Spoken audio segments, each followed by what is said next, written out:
Olá, tudo bem? Hoje estamos dando início à nossa última aula da série O Cristianismo Pioneiro, baseado no livro de Atos dos Apóstolos. Durante toda a nossa trajetória, nós vimos como a igreja iniciou, vimos ali o alicerce da igreja, aprendemos muito com os apóstolos, passamos por algumas cidades, juntamente com o nosso irmão Paulo e sua comitiva. Conseguimos detectar, não somente no apóstolo Paulo, mas nos demais apóstolos, a dedicação que eles tinham, a ousadia em anunciar esse evangelho e também o conforto e o consolo que vinha de Deus através do Espírito Santo. Na aula anterior, nós vimos que Paulo ele aproveitava cada uma das oportunidades que era dada por Deus para poder testemunhar de Deus, desse evangelho que ele recebeu e de sua missão.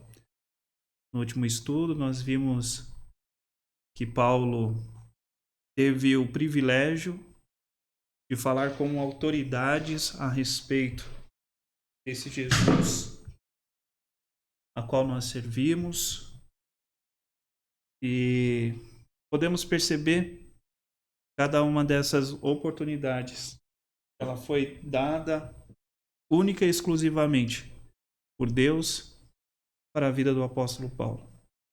No estudo de hoje, nós vamos então concluir essa viagem de Paulo indo a Roma, testificar ali de Jesus Cristo, testificar de Deus junto ao imperador César. E nós vimos na aula anterior, Paulo, ele poderia ter sido liberto sem ter a necessidade de ter ido até a presença de César, mas como ele já havia pedido, né, para ser levado diante de César, para ser julgado diante de César, então assim é feito. Então, na aula de hoje nós vamos ver como foi essa viagem. Como tudo na vida de Paulo, nada foi muito simples e fácil. Não seria essa viagem que seria simples e fácil. Ele passou por algumas dificuldades, então nós vamos ver essas dificuldades. Mas nós vamos ver que o propósito maior de tudo isso foi cumprido. Porque era desejo de Deus que Paulo fosse até Roma, testificar de Jesus Cristo ali em Roma. Então, o nosso tema da aula de hoje é viajando para Roma. O nosso texto áureo está lá em Atos, capítulo 28, do versículo 30 ao 31. Paulo morou durante 2 anos inteiros na casa que havia alugado e recebia todos que o visitavam, pregando o reino de Deus e ensinando as coisas concernentes ao Senhor Jesus Cristo, com toda a liberdade, sem impedimento algum. O título deste estudo poderia muito bem ser Caos e Bênçãos, pois a viagem de Paulo para Roma foi marcada por tremendas dificuldades e grandes vitórias. Com esta lição, estamos encerrando esta série de estudo no livro dos Atos, que é, de fato, um tratado missionário. Nada poderia descrever melhor a obra missionária do que este final de vida do apóstolo Paulo. Com ele, aprendemos que cada dificuldade apresentada é uma oportunidade para a proclamação do Evangelho. Em nossos dias, o cenário pode ter mudado, mas as lutas estão presentes na Igreja de Cristo que avança no cumprimento da sua missão, assim como as vitórias são alcançadas pelo poder do mesmo Espírito que agiu por meio dos apóstolos do primeiro século. Se você já passou por um tempo de grande turbulência em sua vida, que resultou em vitória e glorificação do nome de Deus, você vai se identificar muito com estas experiências do apóstolo Paulo. Então, os atropelos da viagem contribuindo para algo melhor. Atos capítulo 27, do versículo 1 ao 20.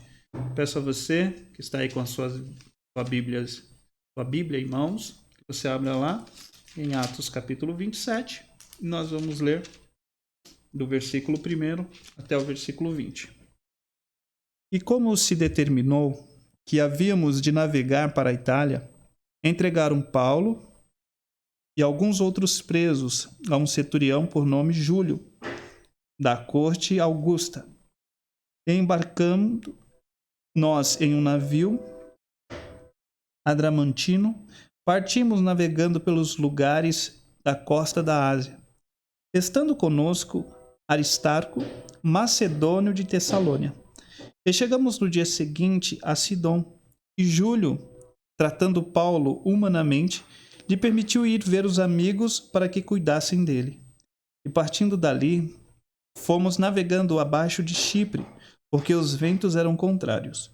E tendo atravessado o mar ao longo da Cilícia e Panfilha, chegamos a Mirra, na Lícia. E achando ali o centurião, um navio de Alexandria, que navegava para a Itália, nos fez embarcar nele.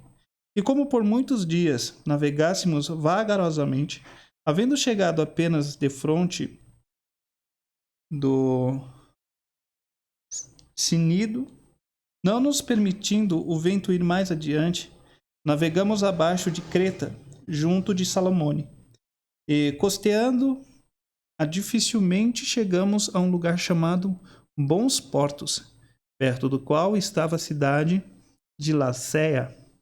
E passando muito tempo, e sendo já perigosa a navegação, pois também o jejum já tinha passado, Paulo os ademoestava, dizendo-lhes: varões, vejo que a navegação há de ser incômoda, e com muito dano, não só para o navio e a carga, mas também para as nossas vidas.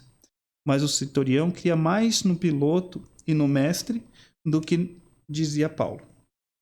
E como aquele porto não era cômodo para invernar, os mais deles foram de parecer que se partissem dali para ver se podiam chegar a Fenícia, que é um porto de Creta que olha para a banda do vento da África e do Coro, e invernar ali. E soprando o sul brandamente, lhes pareceu terem já o que desejavam, e fazendo-se de vela, foram de muito perto costeando Creta. Mas não muito depois, deu nela um pé de vento chamado Euroaquilão, e sendo o navio arrebatado e não podendo navegar contra o vento, dando de mão a tudo, nos deixamos ir à toa. E correndo abaixo de uma pequena ilha chamada Clauda, apenas pudemos ganhar o Betel. E levado este para cima, usaram de todos os meios, cingindo o navio e temendo darem a costa na Sirte. Amainadas as velas, assim foram à toa. E andando nós, agitados por uma veemente tempestade, no dia seguinte aliviaram o navio. E ao terceiro dia, nós mesmos, com as próprias mãos, lançamos ao mar a armação do navio. E não aparecendo, havia já muitos dias, nem sol, nem estrelas, e caindo sobre nós uma não pequena tempestade, fugiu-nos toda a esperança de nos salvarmos. Eu não entendo muito bem de navegação. Aliás, não entendo nada de navegação, mas o texto deixa bem claro que houveram várias dificuldades durante o percurso ali dessa viagem. E Paulo, ele chega a dizer para aqueles homens que, olha, o tempo aí não tá fácil.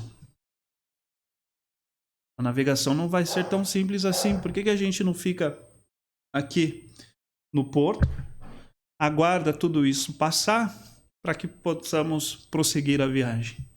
Mas eles não deram crédito às palavras de Paulo.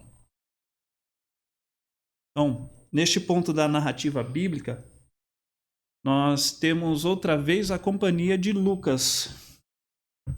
Provavelmente, desde que chegou a Jerusalém com Paulo, Lucas o tem acompanhado até Cesareia e continuado a dar apoio ao seu companheiro de ministério. Com eles foi também Aristarco, que tinha vindo com Paulo para Jerusalém, e juntos eles embarcaram numa viagem que teve todos os ingredientes para terminar mal. Mas Deus demonstrou seu poder de tornar possível o impossível. Algo de bom desde o início da viagem foi que o centurião que ficou encarregado de levar Paulo e outros prisioneiros foi bondoso com ele. Isso trouxe vários benefícios na viagem. Em Sidom, Paulo pôde sair e visitar os amigos e receber deles suprimentos necessários para a viagem. E no momento crítico, quando o navio estava se desfazendo em pedaços, o apóstolo Paulo foi salvo pelo centurião de ser morto pelos soldados.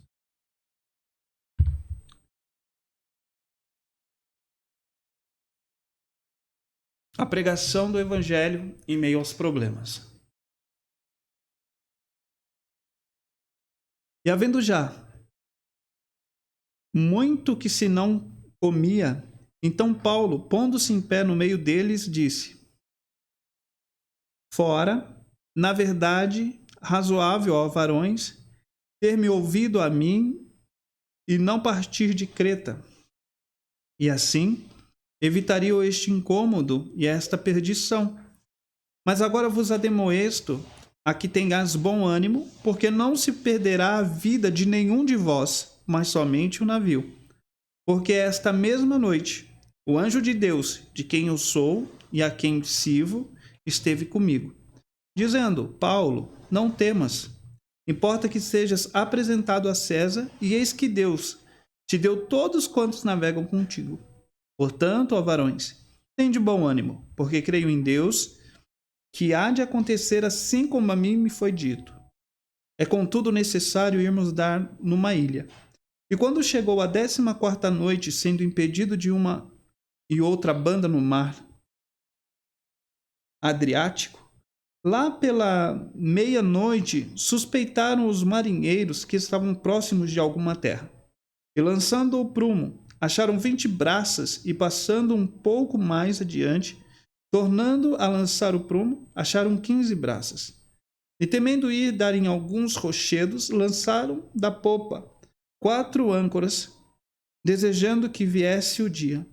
Procurando, porém, os marinheiros fugir do navio, e tendo já deitado o betel ao mar, como que querendo lançar as âncoras pela proa, disse Paulo ao centurião e aos soldados: Se estes não ficarem no navio, não poderei salvar-vos.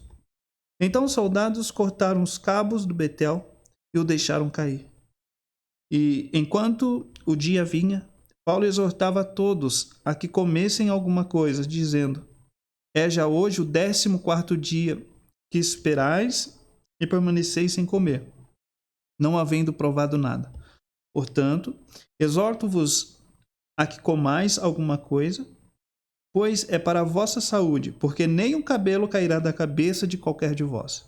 E havendo dito isto, tomando o pão, deu graças a Deus na presença de todos, e partindo, começou a comer.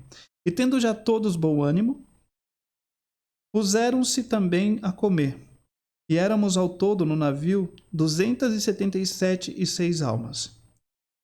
E refeitos com a comida, aliviaram o navio, lançando trigo ao mar. E sendo já dia, não reconheceram a terra, enxergaram, porém, uma enseada que tinha praia, e consultaram-se sobre se deveriam encalhar nela o navio. E levantando as âncoras, deixaram-no ir ao mar, largando também as amarras do leme e alcançando a vela maior ao vento, dirigindo-se para a praia. Dando, porém, num lugar de 2 mares, encalharam ali o navio, e, fixa a proa, ficou imóvel, mas a popa abria-se com a força das ondas. Então a ideia dos soldados foi que matassem os presos para que nenhum fugisse escapando a nado. Mas o centurião, querendo salvar a Paulo, lhes estorvou este intento e mandou que os que pudessem nadar se lançassem primeiro ao mar e se salvassem em terra, e os demais, uns em tábuas e outros em coisas do navio. E assim aconteceu, que todos chegaram à terra a salvo. Tudo transcorria tranquilo na viagem, quando o tempo piorou e a situação do navio foi ficando cada vez mais complicada, até o ponto em que Paulo precisou encorajar a todos com a palavra que recebeu do Senhor. Paulo, não temas, é necessário que compareças perante César, e Deus te deu a vida de todos os que navegam contigo. A força da fé de Paulo nessas palavras animou a todos, mas a situação que já parecia insustentável continuou piorando, mais e mais, até que o povo resolveu fazer um jejum e ficou sem comer por muitos dias. Mas isso também não resolveu a situação. Paulo, vendo que as pessoas iam morrer de fome, levantou-se e insistiu para que todos comessem, pois já fazia 14 dias que estavam em jejum. Como ninguém se animava a começar, Paulo tomou o pão, deu graças perante todos e comeu.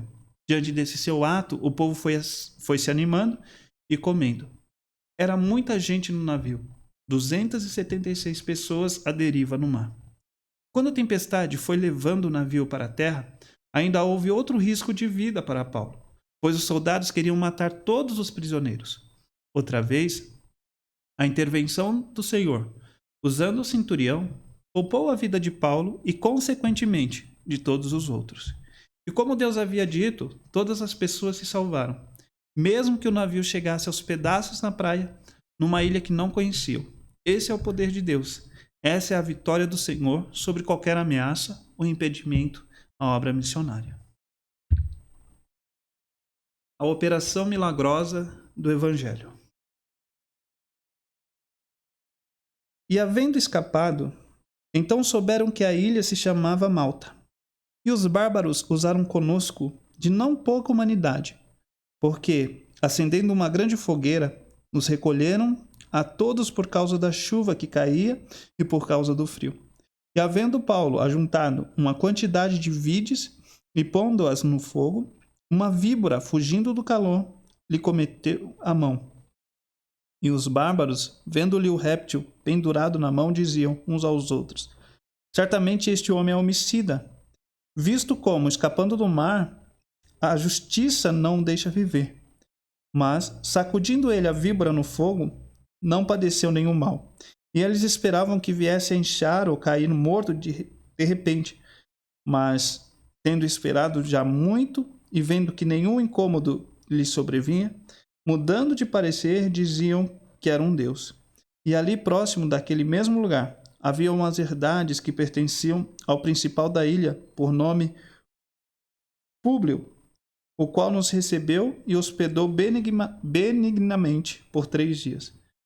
E aconteceu estar de cama, enfermo, de febres e disenteria o pai de Públio, que Paulo foi ver e, havendo orado, pôs as mãos sobre ele e o curou. Feito, pois, isto, vieram também ter com ele os demais que na ilha tinham enfermidades e sararam, os quais nos distinguiram também com muitas honras e, havendo de navegar, nos proveram das coisas necessárias. Malta era o nome da ilha onde eles aportaram, ou melhor dizendo, se salvaram. Paradoxalmente, a ilha era habitada por pessoas consideradas naquela época de bárbaros, pelos gregos. Mas aqueles bárbaros foram muito civilizados ao receber aquela multidão com muita bondade. A chuva caía incessantemente, e a primeira providência deles foi fazer um fogo para aquecer o povo que estava na praia. Paulo prontamente foi ajudá-los a juntar lenha para o fogo. Mas quando uma serpente se agarrou à mão dele, os habitantes da ilha, mediante suas crenças, logo deduziram que a deusa da justiça o estava punindo pelo grave crime de assassinato. Conhecedores que eram do poder do veneno daquela serpente, eles ficaram aguardando Paulo cair morto. Quando isso não aconteceu, eles concluíram que Paulo não era um criminoso, e não tampouco um homem comum. Só podia ser um Deus para ter aquele poder, e a visão deles mudou. Deus, que executa todos os seus planos, ainda tinha mais uma missão para Paulo naquela ilha. Públio, o homem mais importante da ilha, provavelmente governador romano da ilha, os recebeu e hospedou por 3 dias. Durante esse tempo, Paulo ficou sabendo que o pai de Públio estava enfermo de cama, sofrendo de febre e disenteria. Paulo foi visitá-lo e, chegando lá, orou por ele, impondo-lhe as mãos e o curou. Depois desse fato, toda a ilha veio trazendo seus enfermos e todos foram curados pelo poder de Deus. Não temos um registro bíblico de conversões na ilha, mas com certeza a palavra de Deus ficou plantada naqueles corações e nutrida pelos atos do poder e misericórdia do Senhor por meio do apóstolo Paulo. O mal se transformando em bem. E 3 meses depois, partimos no navio de Alexandria, que invernara na ilha, o qual tinha por insígnia Castor e Pólux. E chegando a Siracusa, ficamos ali 3 dias. De onde, indo, costeando, viemos a Régio, e soprando um dia depois um vento do sul, chegamos no segundo dia a Puteoli, onde, achando alguns irmãos, nos rogaram que por 7 dias ficássemos com eles e depois nos dirigimos a Roma. E de lá, ouvindo os irmãos novas de nós, nos saíram ao encontro à praça de Ápio e as 3 vendas. E Paulo, vendo-os, deu graças a Deus e tomou ânimo. E logo que chegamos a Roma, o centurião entregou os presos ao general dos exércitos, mas Paulo se lhe permitiu morar à parte com o soldado que o guardava. E aconteceu que 3 dias depois, Paulo convocou os principais dos judeus, e juntos eles lhes disseram: varões e irmãos, não havendo eu feito nada contra o povo, ou contra os ritos paternos, vim contudo preso desde Jerusalém, entregue nas mãos dos romanos, os quais, havendo-me examinado, queriam soltar-me, por não haver em mim crime algum de morte. Mas, opondo-se os judeus, foi-me forçoso apelar para César, não tendo, contudo, de que acusar a minha nação. Por esta causa, vos chamei para vos ver e falar, porque pela esperança de Israel estou com esta cadeia.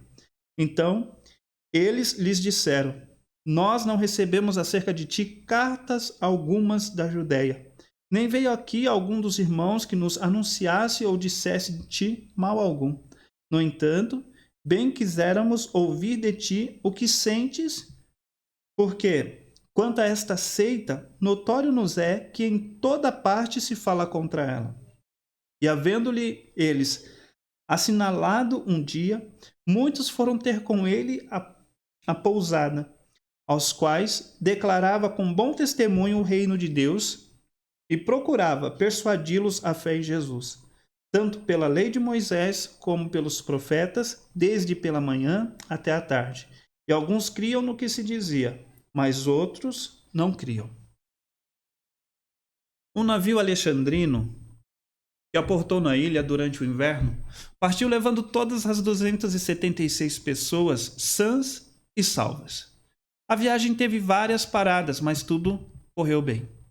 Numa dessas paradas, em Puteoli, Paulo teve a permissão para visitar alguns irmãos por 7 dias, e então chegaram ao destino final.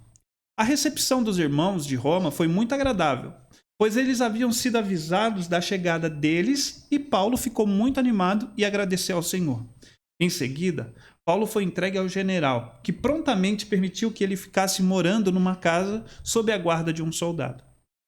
Impossibilitado de ir à sinagoga, mas não de recebê-los, 3 dias após sua chegada, Paulo convocou todos os principais dos judeus da cidade e contou toda a sua trajetória desde Jerusalém e do que era acusado. Apesar de nenhuma acusação ser verdadeira, ele era inocente.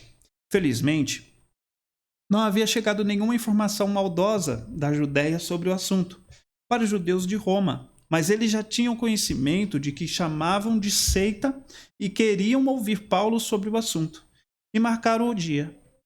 Isso era tudo que o apóstolo queria ouvir. Ele estava numa casa, podia receber os judeus ou qualquer outra pessoa, e logo deu continuidade à sua missão. Tudo que poderia ser maléfico para Paulo era transformado em oportunidades para a demonstração do poder de Deus. O evangelho espalha-se pelo mundo. E como ficaram entre si discordes, se despediram dizendo: Paulo, estas palavras: Bem falou o Espírito Santo a nossos pais pelo profeta Isaías, dizendo: Vai a este povo e dize: De ouvido ouvireis, e de maneira nenhuma entendereis, e vendo vereis, e de maneira nenhuma percebereis. Porquanto o coração deste povo está endurecido, e com os ouvidos ouviram pesadamente e fecharam os olhos, para que nunca com os olhos vejam, nem com os ouvidos ouçam, nem do coração entendam, e se convertam e eu os cure. Seja-vos, pois, notório que esta salvação de Deus é enviada aos gentios e a ouvirão. E havendo ele dito isto, partiram os judeus, tendo entre si grande contenda. E Paulo ficou 2 anos inteiros na sua própria habitação, que alugara, e recebia todos quanto vinham vê-lo, pregando o reino de Deus e ensinando com toda a liberdade as coisas pertencentes ao Senhor Jesus Cristo, sem impedimento algum.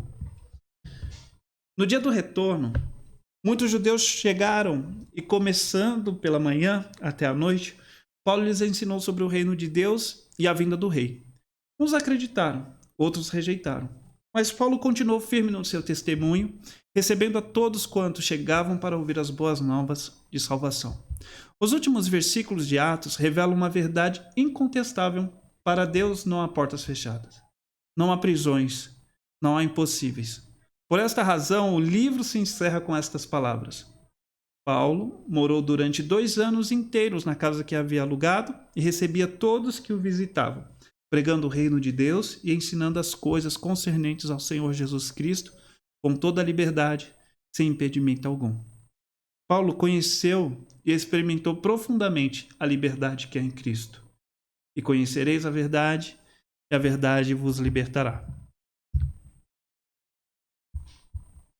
Como foi dito no início, este livro é um compêndio de missões. Nele aprendemos sobre o Senhor da obra, a fonte do poder para realizar a obra, a obediência exigida dos seus servos, a fé para enfrentar os desafios, as perseguições e os resultados que se somam para a vida eterna. A obra missionária continua com todos aqueles que hoje têm entendido o seu chamado e obedecem. Missões não é uma questão de geografia, mas de obediência. Uns são chamados para ficar em Jerusalém, outros para ir a Samaria, e ainda há os que são convocados para ir aos confins da terra. Mas todos juntos continuam escrevendo a história da obra missionária de Deus. Que parte da história você está escrevendo? A minha oração é que você esteja concluindo esses estudos com uma nova visão, um novo propósito que glorifica Deus, o Senhor da missão. Este, então, é o nosso estudo de hoje. A conclusão de tudo aquilo que nós vimos durante essa série de estudo. E há aqui, então, uma indagação do autor dessa série de estudo. Que parte da história você faz? Que parte da história que eu e você estamos escrevendo quando estamos falando da proclamação desse evangelho de Deus dado a cada um de nós?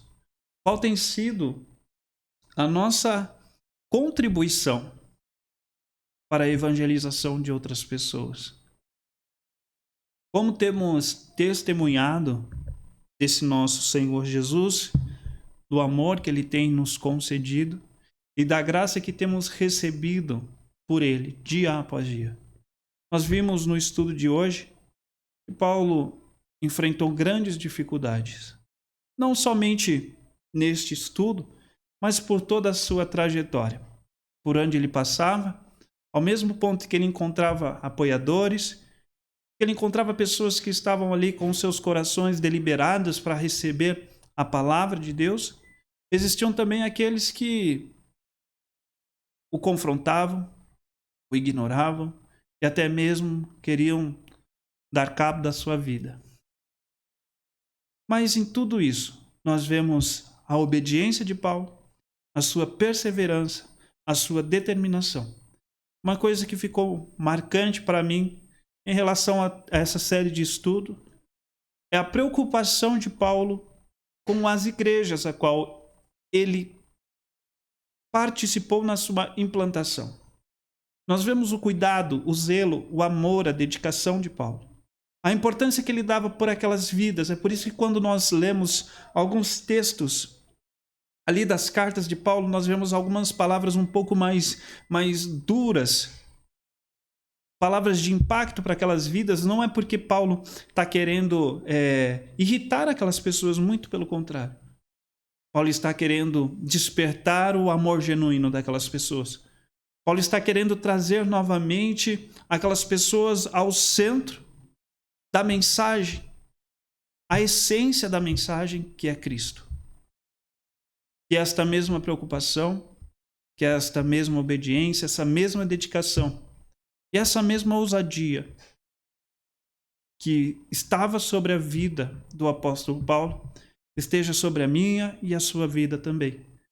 Nós vemos aqui que a trajetória de Paulo, ela termina nesse capítulo 28 de Atos. Daqui para frente, o que nós vamos ver em Romanos, se você tiver curiosidade depois em ler aí na sua Bíblia, o que nós vamos ler lá em Romanos, o que nós vamos ler depois em Coríntios e as demais cartas, em Tessalonicenses, em Colossenses, nós vamos ver que são cartas de Paulo direcionadas para essas igrejas. Mas a trajetória de Paulo, ela se conclui aqui em Atos capítulo 28. A partir disso, cabe a mim e a você darmos continuidade a essa proclamação do Evangelho. Muitos, depois de Paulo, obviamente, assumiram essa responsabilidade. E é por isso que o Evangelho chegou até nós. Porque durante todo este momento, todos esses anos, ao passar ano após ano, pessoas foram impactadas. Pessoas foram realmente transformadas pelo poder deste Evangelho. Então não cabe a mim ou a você negligenciarmos este dever que temos de anunciar a mensagem de Deus, a proclamar o seu amor pela humanidade. Porque Deus amou o mundo de tal maneira que deu o seu único Filho, para que todo aquele que nele crê não pereça, mas tenha a vida eterna. Cabe a mim e a você anunciar esse amor de Deus para que mais pessoas cheguem ao conhecimento da graça de Deus, do amor de Deus. Então, não nos calemos, mas venhamos fazer parte dessa missão que nos foi dada. Uma coisa que eu acho interessante aqui, na conclusão: uns são chamados para ficar em Jerusalém, outros para ir a Samaria, e ainda há os que são convocados para ir aos confins da terra. Se você for para ficar em Samaria, que fique em Samaria. Se você foi para ficar em Jerusalém, que fique em Jerusalém. Se você foi convocado para ir aos confins da terra, que vá aos confins da terra. Mas que em todo momento nós tenhamos a palavra de Deus gravada em nossos corações e que estejamos aptos a falar desse amor de Deus, para que vidas sejam transformadas pelo poder que há no Evangelho de Deus. Que Deus assim nos abençoe. Eu quero agradecer a sua contribuição durante todo esse período que nós tivemos, tanto nesta série de estudo, como nos estudos anteriores, mas em especial nesta série de estudo, a qual nós falamos do cristianismo pioneiro. Eu espero que você tenha aprendido, que você tenha estado com o seu coração aberto para aprender, que Deus ele possa moldar em você a vontade dele. E assim eu encerro, agradecendo por tudo, pela companhia. E na próxima semana nós teremos então uma nova série. Estaremos dando início a uma nova série de estudo. Convido você desde já a estar conosco. Também peço a você, se você não é inscrito ainda no nosso canal, se inscreva para poder nos ajudar aí com a ferramenta do YouTube e também para que você possa ser avisado sempre que tiver um vídeo novo. Então se inscreva aí no nosso canal. Você tem liberdade total para fazer comentários. Se ficou com alguma dúvida, pode fazer a sua pergunta aí pelos comentários. Depois nós iremos responder cada um deles. E aguardo você então na nossa próxima série de estudo. A nossa referência bibliográfica é a revista Compromisso, Cristianismo Pioneiro, da editora Convicção. Um forte abraço a todos e espero nos encontrar na próxima semana. Que Deus te abençoe, que Deus abençoe a sua casa, que Deus abençoe a sua família. Quero orar com você para que assim possamos encerrar. Deus, meu muito obrigado pela oportunidade que o Senhor me deu durante toda essa série de estudo. Eu não sei até onde esses estudos chegaram, mas o Senhor sabe. Eu não sei o que cada uma dessas pessoas que me ouviram do outro lado da tela, eles conseguiram compreender e aprender do Senhor, mas eu acredito que o Teu Espírito Santo, Senhor Deus, há de manifestar a Tua graça e o Teu amor e o conhecimento sobre cada um deles. O que eu peço a Ti, Senhor, é que o Senhor nos conserve na Tua presença e que dia após dia nós possamos aprender contigo. Que os nossos corações sejam solos férteis e que estejamos sempre aptos a fazer o Teu querer e a Tua vontade. A Tua palavra diz que a única coisa que o Senhor requer de nós é a obediência. Que possamos ser obedientes ao Senhor em tudo. Muito obrigado. Muito obrigado por esta vida que tem estado comigo. Que o Senhor possa abençoá-lo. Que o Senhor possa abençoá-la. Que o Teu amor, a Tua graça esteja sobre cada um deste que me ouve. Muito obrigado, Deus, por esta oportunidade. Fica conosco e nos abençoa a cada dia. No nome santo do Teu Filho amado Jesus Cristo. Amém e amém.